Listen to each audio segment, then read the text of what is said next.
Hey, what's up, everyone? This is Dan with Dan C Speaks, helping people reach higher. And today I got a very special guest with me, my sister. And we're going to be talking a little bit about what she does. And we're actually here at my parents' house celebrating Christmas. So if you're watching this on the replay, Merry Christmas, Happy New Year. Christmas. We wish the best to you. And so I have Brenda here with me. She's my sister. Go ahead and tell us a little bit about yourself, Brenda. What is it that you also do? Okay, first about myself, I am 38 years old. I'm married for 13 years. I have 3 wonderful sons. Samuel is 11, Noah is 10, and Matthew is 7. And I'm a stay-at-home wife and mom and homekeeper, and I am a homeschooler. So you're a homeschool mother. Yes. That is amazing. I don't know if there's any other homeschool parents out there or whatnot. I can just imagine some of the fun and challenges that might come along with a profession like that. Why don't you go ahead and tell us some of the things that you enjoy about, being a homeschool mother? Well, what I love most about being a homeschool mom is being the mom component, just being with my kids and being involved in all of their learning, being with them all day long and just teaching them God's word and watching their education as they learn concepts and being a part of that growth and watching them just become little beings that are growing and building more on that, whatever it is we're learning in math and reading and just being more fluent. And it just gets really exciting when I see that, and when I get test scores back and they're really improving, I just feel like, I'm a part of that. I'm a teacher to my kids. So I just love being their number one teacher. Wow, what a privilege it is to be able to raise your kids day in and day out. Yes, it is a privilege. privilege. Yeah, I can't imagine. I'm sure there are parents out there that would love to do that, maybe can't do that, Right. and of course try to spend as much time as Right. they can with their families. But tell us about maybe some of the things that have been challenges along the way, along the journey, because sometimes I'm sure, well, hey, you can't send your kids away, you know what I mean? You can't call in sick, right? Right. You're the mom. Right. Yeah. So tell us about some of the challenges that you have faced maybe in this past year or in a current season of your life. Yeah. Sure. Well, for sure there are challenges. It's not as easy as some people may think, that you just stay home and it just comes easy. There's definitely a lot of a learning curve, idealistic ideas of what you think a homeschool should look like, and comparing it to a Pinterest picture or what another homeschooler is doing on Facebook. Yeah. What I've been challenged with is exactly that, looking at progress of other people and maybe wondering if I am on top of it and doing enough, being enough, doing enough. Another challenge would be not being able to stick to a plan that I've had, and making a schedule and all these wonderful subjects, and then when I present them to my children, they're not in love with them as I thought they would be. Right. It's being challenged because I got to get them interested in it, but sometimes it was my plan and maybe it wasn't for the season, and I had to learn to put things aside and bring it back in a different season, being flexible. I've had to learn how to be flexible. Homeschooling is not something that I can just, I can have a plan. It's good to have a plan, but then if my kid gets sick, or if one son is having a hard time in math, I have to decide to let math go for that day, and say try again tomorrow, because sometimes just having a child that is made a decision that this is not something I can handle right now, it's better to just put it aside and come back to it and with a whole new perspective. So Yeah. you're talking about flexibility, and what you've learned through homeschooling. How has this helped you as a woman? Learning to be flexible, learning to not compare yourself to other homeschool moms, or just in general. How has this really helped and benefited you and helped grow you as a person?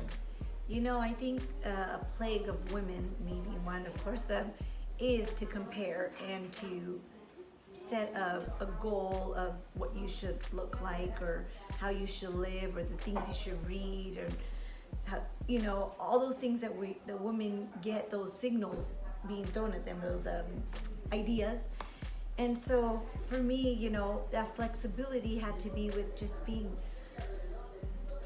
okay with who I am and with the challenges, and that those are my personal challenges, and that God has a plan for those challenges for me to learn. I've learned through being flexible and really listening to God's voice, that as I'm teaching my kids, I'm learning a lot more. He's teaching me on how to trust Him, that He has my kids' future in mind, and the comparing and the looking at what someone does and how it should look like. There could be some sort of guideline, but we can, as women, get real stuck to an idea. Well, I personally can just feel like this is the only way to do it, and I get really hardcore on just reading it one way, and when I fail, I look at myself as a failure. I give myself a hard time. I'm really hard on myself. So we're talking about flexibility. Yeah. And what have you taken away from some of these things that you've had to learn through homeschooling for your own personal life? That it's not always necessarily as I have planned. That God has something that I need to lean on Him every day. It's a daily thing, and I just do it every morning, and I just don't do it perfectly. Some days it's like, oh, I messed up, but at that moment I just say, okay, I'm giving the rest of the day to you, and He just does amazing things. He guides us through our homeschool day, and He just shows me as a person how much God loves me and how He really is behind everything that I'm doing. Sometimes I doubt constantly. The thought will come to me that the effort I'm doing may not be, is this really what I'm called to do? And the overlying thought will come back of Him telling me, this is what you're supposed to do. It's home to me. I'm the teacher for them, and I am in the right place, and sometimes I feel like I should be doing other things and doing more and being in other places and teaching other kids maybe, and making income for my home. But then through other wise counsel, I'm reminded that for my experience, I'm right where I need to be for my journey in life. Wow, that is awesome to come to the realization that you're exactly where you need to be.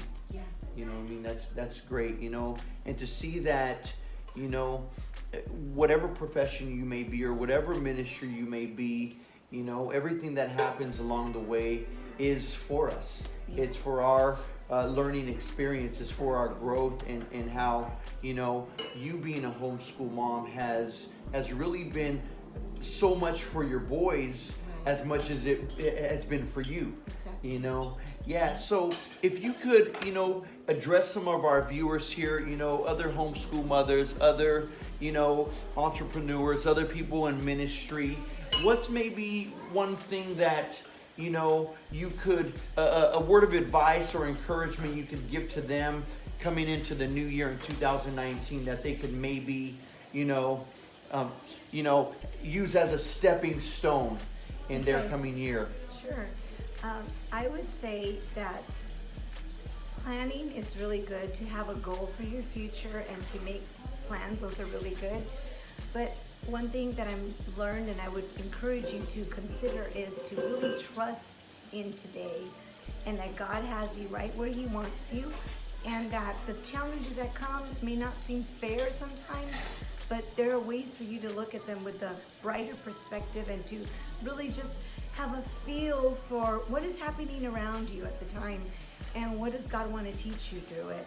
And so that has been one of the things that, looking back now from what I thought of, maybe 10 years to now, I'm really learning to try, or I'm practicing living in now, and still having goals for my future, but if God has me in a place of service and I'm not the leader I think I should be, that's for a reason. If God has me in a job that is not my dream job, that's for a reason too, and that's working towards what God has planned. And as you're getting towards your goals, I would encourage you also to be very considerate and flexible with giving God that flow of direction. So as you have your goal in mind, and He kind of steers you slightly to the left or to the right of your goal, He has your desires in mind, but as He's taking you to that goal end point, the direction or the pathway you thought that would take you there may not be it. He might be taking you through other pathways that He feels you need to walk through to learn character traits or how to let go of fears that you have, and how much better than to walk through those things that are hard so you can help someone else in the future. Wow. A lot of wisdom here coming from my older sister. Thank you, Brenda, for letting me interview you here on the Dancy Speaks channel. And if people want to connect with you in some kind of way, if they want to reach out to you, maybe it's about homeschooling or just in some kind of capacity, where can they find you? I'm not white and about like you, but I have a Facebook page. Yeah. What's your Facebook page? Your Instagram handle? It's just Brenda Gonzalez. Brenda Gonzalez. If you want to reach out to her, she's on Facebook. And again, I say thank you for joining us here, and thank you all for your time. Again, you're watching Dancy Speaks. If you're new to this channel, please consider subscribing. And I love you all. Until next time, keep reaching higher. Merry Christmas.